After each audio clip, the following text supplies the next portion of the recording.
Good morning. Welcome to Morning Conversation. If you're new to Morning Conversation, it's me sharing my thoughts and my feelings and knowledge. You get to listen in. It's me talking to myself.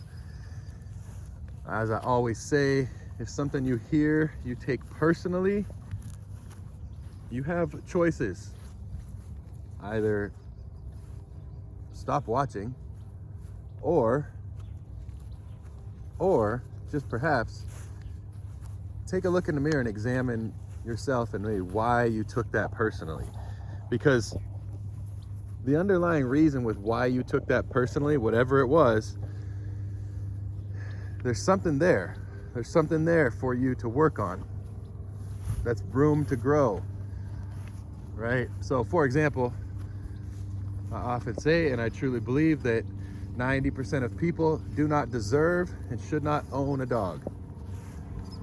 Now I can go on to explain why, but if saying that right there, you took personally, and doesn't make you feel good, this guy's a jerk, or whatever you feel, if you felt something negative, when I just said that 9 out of 10 people don't deserve to own a dog,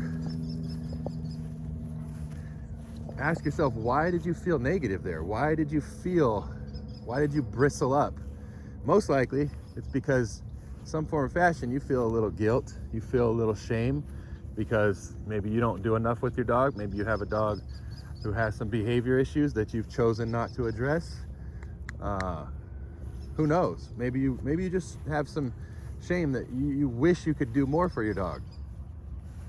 Okay? And the fact is, you can do more for your dog. No one's stopping you. Any excuse you make is just that, an excuse. Well, I don't have the time. He needs more exercise. There's lots of different options. You're just making excuses. So it's kind of today what I was thinking when I got up. This is Raven, by the way. This is one of my dogs. When I got up, I was thinking about guilt and shame where it's concerned with dog ownership and people who have dogs like you, like me. And a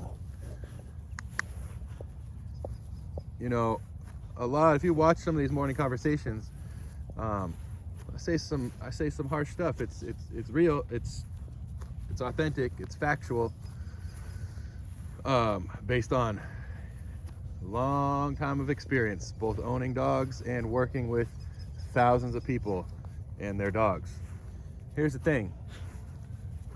Do I say some things that make people, that kind of put people down and make people feel ashamed? Yeah, because quite frankly, you should. Here's the thing. Here's why. If you are not providing for your dog's needs, and maybe you don't know what your dog's needs are, you should be ashamed. Here's a real quick way to know if you're providing for your dog's needs. Do they listen to you?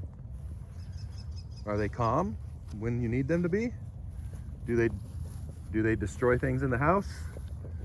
Do they have potty issues? Maybe they go potty in the house sometimes. Do they pull you down the street when you walk? Do they check in with you like that? Hi, baby. Good girl. Are there things that you don't like about your dog that cause you a great frustration? Behavior issues. They don't listen. They don't walk nicely with you. They don't come when they're called. Those are all, destructiveness is a big one. Those are all indicative of a dog who is not being adequately provided for. So you don't need to know, well, I don't know what a dog needs. I don't know if his needs are being fulfilled. Yeah, you do. You do. You've just been denying that you're not providing. You do. And that's why you feel bad, because you do know that you're not providing, and you maybe know that you don't know what to do, but you're still making a choice to not seek that knowledge and then not implement it. So you should feel ashamed, because right there, she did not choose to come into my life. no matter what you say, your dog did not choose you. You go to the shelter, you go to the breeder, and people say my dog chose me. No, they didn't fucking choose you, you idiot. The puppy did not choose you. You're not any more special than the person that they saw before you. They didn't choose you, okay? So what that means is you chose them. And along with that, you chose the responsibility. Let's go. You chose the responsibility to provide for them and their needs. And by not doing that, you are not living up to the responsibility that you decided to take on. Let's go. And so you should be ashamed of that. Your dog didn't choose to come into your world. Baby, let's go. Your dog didn't choose to come into your world.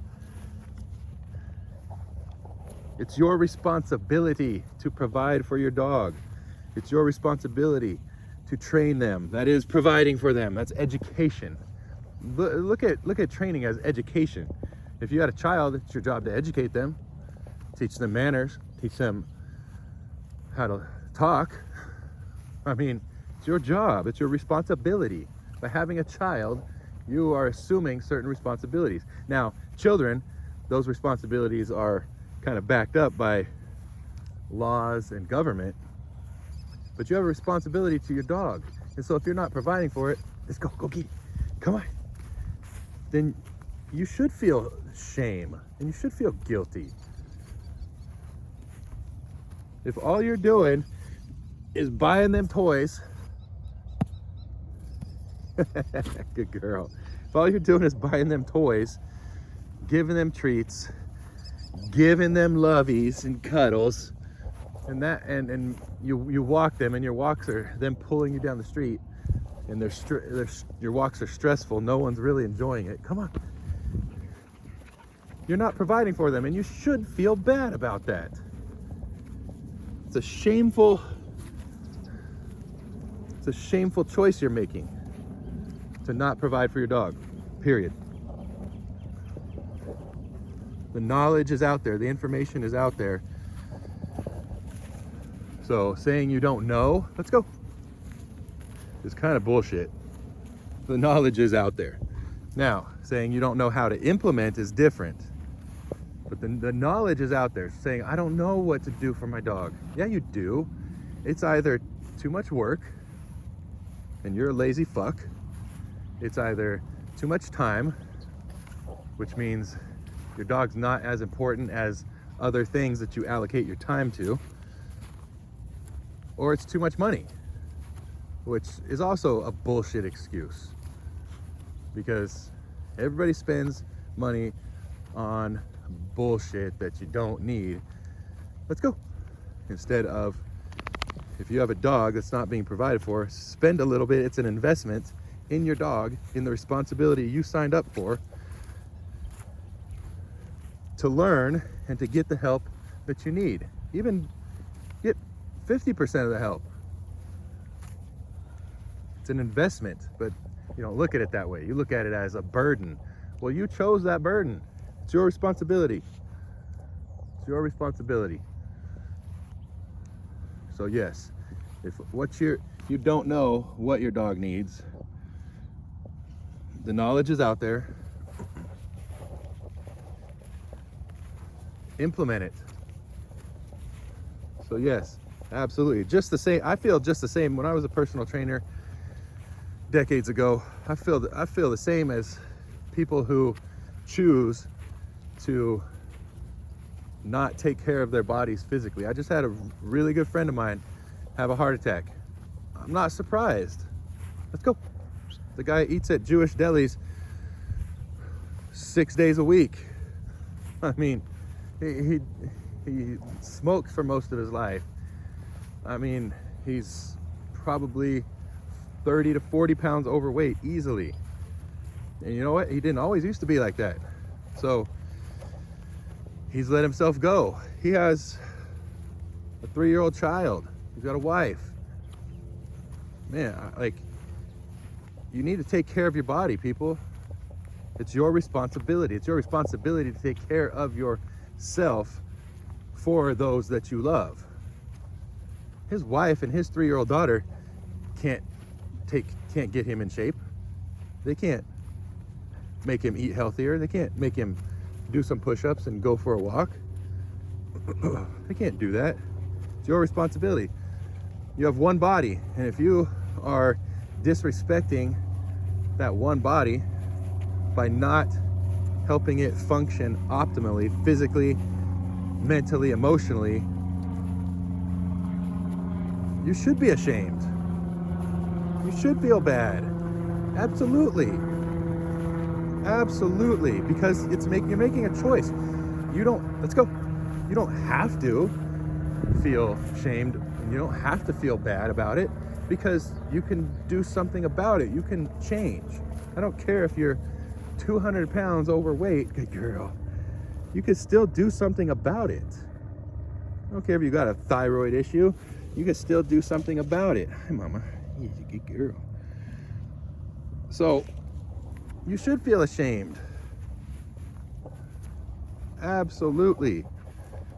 Our society is way too damn soft on people in general who can do something about their situation. And all of us can do something about our situation. Every single person, every single adult can do something about their situation. Everybody. You can always find a way to improve. It's just, what's your mindset? Is it important enough? So yeah, if you're overweight, you're out of shape, you got bad health, you should feel bad. You should feel ashamed. That's disrespectful. It's disrespectful to yourself. It's disrespectful to those who love and care about you. If you prescribe to God or a higher power or whatever, it's disrespectful to them. Period. End of conversation. Let's go. It's your responsibility. It's not God's responsibility to make sure that you eat healthy things and exercise adequately to take care of the body that He created and gave you through your parents. It's not His responsibility, it's yours. It's your responsibility. Let's go. Good girl. Just like it's your responsibility to provide for your dog. They can't do it for themselves. By bringing them into your world, you signed a contract, unwritten contract, to provide for their needs. If you don't know what those needs are, educate yourself. You can reach out to a qualified trainer. You can DM me, you can message me, you can call me, you can email me. Some of you won't, because you're already upset that I told you should be ashamed, and that's something to examine. That's something to examine. Why does someone you don't know, or maybe you do know me, triggering you and got you upset that I said you should feel ashamed if you're overweight, and you should feel ashamed if you don't provide for your dog? Well, examine that. It's up to you. I'm not condemning you and because of some birth defect or congenital thing that you have going on that you cannot change. I'm not saying you should feel ashamed because you have a learning disability, or you should feel ashamed because you were only born with one arm. Like, no, that's wrong. These are choices you can make. These are choices, and it comes down to discipline. It comes down to what's important to you. What's really actually important. You say your dog's important to you. Your dog's important to you when it's convenient to you. Let's go. If your dog was really important, you'd provide for them. Because here's the thing. When you give her, your dog, when you give her what she needs on a consistent basis and in the appropriate amounts, you will get everything that you want and more. You will discover a true bond. You'll discover a true relationship. Much the same as when you give your body what it needs and subtract the things it doesn't need, you will start to feel better. You will have more energy naturally. You will think better. You will perform better. Every aspect of life will improve. That's another thing I didn't talk about, subtracting. When you subtract certain things from your dog's life, baby, good girl. Sometimes subtracting can improve things. Subtract the toy basket from the house. Let's go. Don't give them free access to toys. Let's go. Good girl. Sometimes subtracting can level you up too. You don't even have to actively do anything else. Subtract giving them a damn treat just because you came home. So there you go. If you're not providing for your dog, you absolutely have reason to feel bad, feel shamed, and feel guilty. Are you gonna continue to feel that way, or are you gonna step up and do something about it? Because she needs you to do something about it. It's your responsibility. You signed up for it. Make it happen. Make it really important.